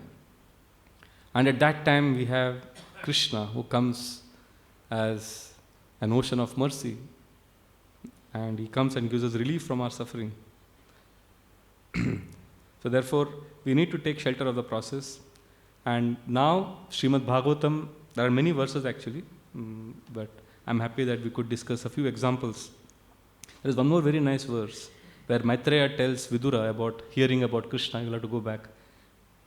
Pibanti this one. Pibanti bhagavatatmana satam katamritam shravana puteshu samritam punanti te vishaya vidushitashayam vrajanti tacharana saroruhantikam. So he's saying, shravana puteshu, this ear hole. If we can fill this ear hole, katamritam, bhagavata atmana, if Krishna Katha, which is very dear to devotees, if we can fill that, pibanti, if we can drink through our ear holes, varjanti tacharana saroruhantikam, we can go back to Krishna. So ultimately, this is the advice, this is the recommendation of Srimad Bhagavatam. Because otherwise, everywhere in this world, all the hope that people give is will fall short. Like I was, like in 2014, there was a Modi wave. Before that, if you read history, in 1940s, 30s, there was a Gandhi wave. It was unprecedented. Lakhs of people would come for his talks. And there was a book by his secretary, Pyarelal Nair. I happened to read that. And what I read was shocking. Gandhi was worshipped by the whole world, and Gandhi had also declared that I want to live 125 years. He read in some Upanishad that human beings should aspire to live 125 years. So he was very health conscious and all that. But last 2 years of his life, this man is worshipped by the whole country. And he is a great leader. Last 2 years of his life, he was in depression. He was constantly talking about death. I want to die. I want to die. And his personal secretary is revealing everything. That how he was so miserable. Every day he was talking about death. So when I read that, I realized that those who give shelter in this world, they are fallible. So our real shelter is Krishna. Our real shelter is Srimad Bhagavatam. So therefore, there are many more verses. I would like to now just conclude in a few minutes. That I was remembering one example our Bhakti Raksha Sridhar Maharaj gave. I would like to end with that. He said, devotees for us, Krishna Katha, Bhagavatam, is shelter for all time. Whether we are happy or whether we are sad. Just like materialistic people, any occasion, they go to liquor bar. They party hard. If they are sad, if they are happy. So similarly, devotees, they just chant, they take shelter of Bhagavatam. So Bhakti Raksha Sridhar Maharaj gave an example. He said, Chaitanya Mahaprabhu and Gadadhar Pandit, how they were discussing Bhagavatam. He said it was like a friend whose lover left him. So this friend is extremely sad and he is hurt. So this man is hurt because his lover left him. So his friend comes and tells him, you come with me, and he takes him to a liquor bar and he feeds him liquor. And he keeps drinking and he forgets his misery. And he says, give me more. So his friend pours in more liquor and he keeps drinking. And finally, after being completely intoxicated, he turns to his friend and says, you are my real friend. You gave me relief. So Bhakti-Rasa Sridhar Maharaj, what an amazing example. He said this is the perverted reflection of what happens in the spiritual circles. He said Lord Chaitanya is feeling intense separation from Krishna. And Gadadhar Pandit tells him, Krishna Katha, Dhruv Maharaj Katha. And as he hears Dhruv Maharaj Katha, Prahlad Maharaj Katha, he's like, tell me more. And then finally he embraces Gadadhar Pandit and he cries. And he says, thank you, you are my real friend, you are giving me Krishna. So the great advanced Vaishnava, the Supreme Lord himself has taught us that this is the way we evolve, we come closer to Krishna. And it doesn't matter if the speaker is enthusiastic and if the audience is sincere, miracles happen. I actually experienced it once in our Prerna festival in temple. I don't want to take names. Once Gaurang Prabhu was supposed to give Prerna lecture. And I was quite excited because there was one boy whom I had fried out during my youth preaching days. We have this, we go through that phases. So he was attached to one Baba, very popular Baba, and I smashed him saying that Baba is bogus. So he got so hurt with me that he stopped coming to the temple. So and he told me, if I come to temple, I'll forget my Baba. I don't want to forget my Baba. So I was thinking how to get him back. So then I requested him, Prabhu, aisa karo, just for one lecture you come to temple. And that time Gaurang Prabhu was giving a Prerna talk. And I knew that if he hears Gaurang Prabhu, things will be all right and he will again start connecting. So I told Gaurang Prabhu, that boy is going to come. So you please, look at that boy. So I told him everything. Gaurang Prabhu said, don't worry. And it was a typical secular topic. And Gaurang Prabhu I knew would give money's worth. He would do everything. So this boy came, he sat near the mridangas where we keep. And I was running around organizing. And I was hoping, this boy's life changes. And that time there was one Prabhupada disciple, an elderly sannyasi, who was not a great orator. He's soft spoken and he's in his own, bhajan. And I was in guest reception also. So he said, so do I have preaching engagement? I said, Maharaj, today evening there is Prerna, but you are not supposed to give that. Gaurang Prabhu is giving. Tomorrow morning is your Bhagavatam class. Oh, okay. So evening I'm not supposed to give. I said, no, Gaurang Prabhu. And I didn't want him to give because I thought if the sannyasi speaks, because he is, he's in his own devotional mood. And this boy needs something entertaining. This is what I thought. I'm talking about my frame of my thinking at that point of time. So then Gaurang Prabhu came to the temple hall and he was taking darshan and he was ready to give the class and he was sitting because the kirtan was supposed to end. And that time this sannyasi entered the temple hall. And I looked at him, I said, why did he come? Oh, he must have come to take darshan. So he came and Gaurang Prabhu got up because he had to go and give the class. So he was taking darshan of the deities and as he was coming to the Vyasasana, this sannyasi came directly and he sat on the Vyasasana. And when this sannyasi sat on the Vyasasana, I was like, oh my God, what has happened? He's not supposed to give the class. So and Gaurang Prabhu immediately sat down. He didn't want to give the class now. I said, Prabhu, you are supposed to give class. He said, Maharaj is sitting, so why I should? I'm okay. I said, no Prabhu, but we have announced your name and everybody has come to hear you. No. So I said, Prabhu, should I tell him? How can you say? He's Maharaj. He's giving class, let him give. I'll give next time. I said, no Prabhu, because I was attached to that boy, And I was so disappointed. And this Maharaj, he sat and he gave a whole class on the last verse of Shikshashtakam, which I thought was so incongruent. It was not appropriate for the audience. And he spoke from Vishwanath Chakravarti Thakur's commentary also. He was in his own actually. And I was so disappointed actually. And I was so restless. And I knew this boy won't again come. And that's what happened. I didn't see him for a long time. But then one day I saw him in the temple, 1 year later, with tilak, kantimala. And I said, oh, what is he doing here? I went and talked to him and we spoke. Then he told me he's chanting 16 rounds. And then I said, what happened? Then as I became friends with him and he told me, Prabhuji, that day you called me to temple, that was a turning point of my life. What a lecture that Swamiji gave. I said, what? My lower jaw dropped. I said, are you sure? He said, yes. That was a fantastic class. There was so much bhakti and there was so much devotion. And then he met some other devotees and met Madhvacharya Prabhu and a few other devotees, and then he started chanting and he became fixed up. And then I realized our calculations, we are, it's so shallow. We don't know what is the power of Bhagavat Pradhan and where there is Bhagavat Pradhan and where there is Shushrushatam, what can happen, we have no idea. That's what happened to one British spy who came to Gaudiya Math to investigate what these Gaudiya Math people are doing. The British government had sent that spy, and he came only to study the activities of Gaudiya Math, and he would sit in the class and observe what are these guys doing, what is this Swamiji Bhaktisiddhanta Saraswati Thakur speaking.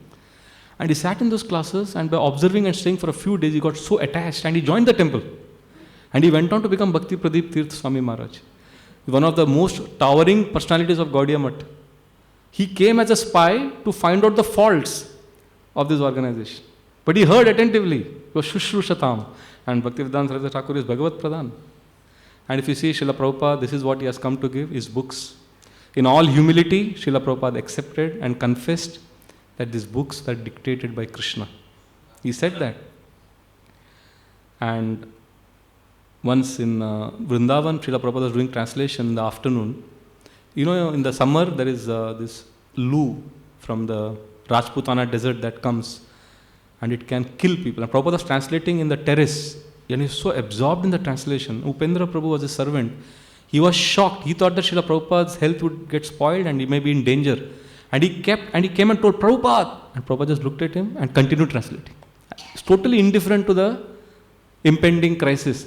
Then Upendra Prabhu came and put a shawl on Srila Prabhupada. Srila Prabhupada accepted it, but he continued translating as if nothing had happened. Even in Jew, when he was translating, he was not happy that the dogs were barking the whole night, but that didn't impede him from his translation work. So it's important that we get some attractive, specific concepts, ideas, because we need sometimes something chatpata, something nice, something that is good. At the same time, we need solid, nourishing food also. Just like, we may like bhel puri, sev puri, pizza, but we need dal, rice, sabzi as a staple diet every day. And occasionally we can have. Similarly, the study of Prabhupada's books, the hard work, the absorption is needed.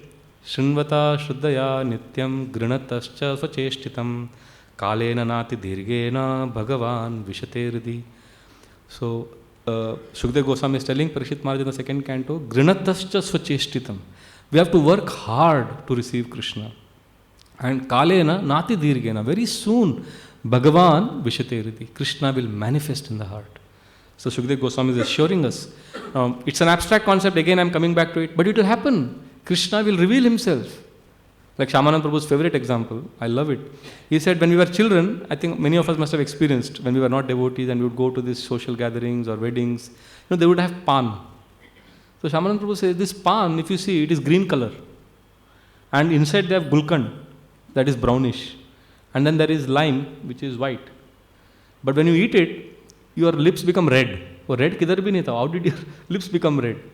So similarly, he says, apparently, externally, this is some sound vibration.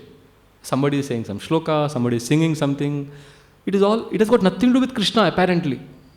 But all of the combination, Bhagavat Pradhan, Shushrushatam, Prasadam, Krishna consciousness, the sound vibration, it will create that red like Krishna. So Krishna will appear in the heart. And the key is we need to receive. Our problem is, we are in the mood of achieve. But if you're in the mood of receive, then Krishna, like our Puri Yatra, one of the classic lectures, Maharaj was saying about what is Sharanagati. Very interesting definition he gave. He said, we have heard Sharanagati means Anukulasya Sankalpa, Pratikulasya Varjanam. But in this class, he was speaking in the context of Kala Krishna Das, who was dragged by Lord Chaitanya by holding his shika. Then, what an amazing contrast. He said, Swarup Damodar Goswami told Lord Chaitanya also this, that I was distracted, but you dragged me back to Krishna. So then, after explaining Swarup Damodar Goswami's prayer to Lord Chaitanya, Maharaj said that this is Sharanagati, allowing Krishna to drag us back to him. So Krishna is ready to drag us back to him. But are we ready to allow him? And Maharaj said we should not only allow Krishna to drag us back to him, but as we are being dragged back to Krishna, we should hold others and also let them also get dragged back to Krishna. And this is sincerity. He gave a very nice definition of sincerity also in one of the other classes in the Yatra. He said, sincerity, we generally, we have heard so many times, you should be sincere, you should be sincere. But a question arises, what exactly is sincerity? So Maharaj gave a long explanation that first we understand that there is something sacred in this world and there is something cheap. Once we understand what is sacred and what is cheap, then when we choose that which is sacred over that which is cheap, then we are showing sincerity. Many times we take that which is cheap and we consider that as important. So we can begin our process of sincerity. We can start hearing about Krishna. We can value the association of devotees. And by this, we can surely experience presence of Krishna in our life. And we can see the growth of our Vijnanamaya Kosh. So to conclude, I would like to summarize. We discussed briefly, we began by discussing what is this wisdom body. We discussed a deeper sense of awareness, a sense of knowing which is beyond knowing. That is Vijnanamaya Kosh, where we know intuitively that this is it. And we discussed how it's important to connect to this wisdom body because we are living in the world of our mind, intelligence and ego. And we cannot conquer our ego with intelligence because ego is more subtle. So we need intelligence which is beyond us. And that is the sound vibration. We discussed so many self-help gurus who take shelter of traditions. And then we discussed how to develop this through the process of hearing. We discussed this famous verse from Bhagavatam, Shoka Moha Bhayapaha. So then we also discussed ladder of abstraction and the case study of examples of queens of Dwarka, Rukmini, Narad Muni, the Brahmana Patnis, and then we discussed about what we need to do to develop our Vijnanamaya Kosh. We discussed three things. The sincere inquiry, sincere introspection. And secondly, we need to approach a spiritual authority. And third, practice the process with enthusiasm and humility. For this we discussed Vyasdev's example, how he was corrected by his spiritual master. And then we also discussed how Yamaraj himself comes to the class where there is Bhagavatam being spoken. And we can overcome our misconceptions and confusions. And then we discussed about the most sweet pastime from the 18th chapter of first canto, where very lovingly the sages of Naimisharanya convince Sutta Goswami to go on speaking Srimad Bhagavatam, because Krishna's qualities can never be completely finished or completely glorified. And we ended by discussing about how Krishna consciousness and Srimad Bhagavatam gives us not just attraction to Krishna and attraction to Krishna's sweetness and beauty, but also relief from suffering. And the key is to allow Krishna to drag us back home, back to God. Granthra Srimad Bhagavatam ki jai, Srila Prabhupada ki jai. RG Media YouTube channel. Like, share, subscribe.